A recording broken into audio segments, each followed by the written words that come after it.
Welcome to Critterville.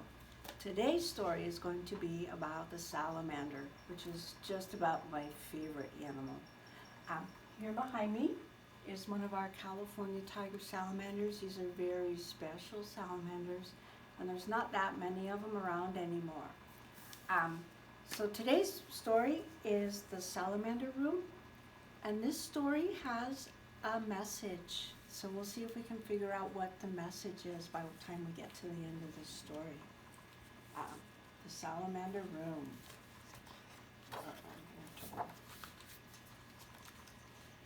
Brian found a salamander in the woods. It was a little orange salamander that crawled through the dried leaves of the forest floor. The salamander was warm and cozy in the boy's hand. "Come live with me," Brian said, and he took the salamander home. "Where will he sleep?" his mother asked. "Well, I will make him a salamander bed to sleep in. I will cover him with leaves that are fresh and green, and bring moss that looks like little stars to be a pillow for his head. I will bring crickets to sing to him to sleep, and bullfrogs to tell him good night stories." "And when he wakes up," his mother said, "where will he play?" "Well, I will carpet my room with shiny wet leaves and water them so he can slide around and play. I will bring tree stumps into my room so he can climb up the bark and sun himself on top. And I will bring boulders that he can creep around on." "He will miss his friends in the forest," his mother said.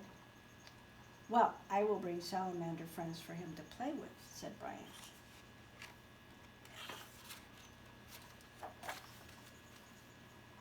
"They will be hungry.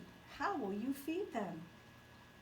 "I will bring insects to my room to live, and every day I will catch and feed the salamanders. I will make little pools of water on top of the boulders so they can drink whenever they are thirsty."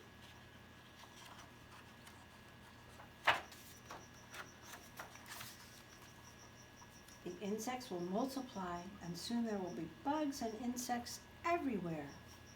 I will find birds to eat the extra bugs and insects, and the frogs will come and eat them too."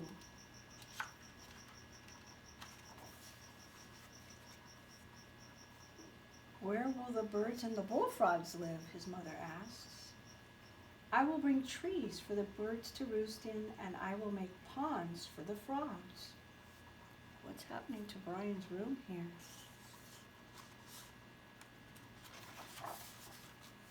"Birds need to fly," his mother said.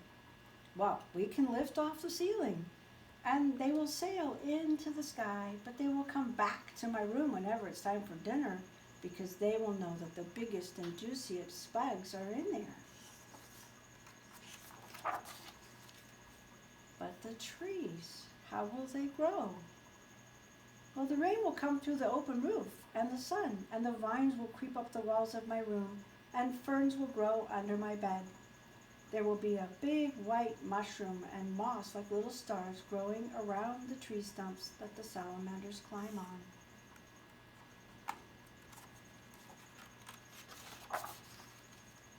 "And you," his mother said, "where will you sleep?" "I will sleep on a bed under the stars with the moon shining and the green leaves of the trees. Owls will hoot and crickets will sing. And next to me, on the boulder with his head resting on the soft moss, the salamander will sleep." The end. So what do you think?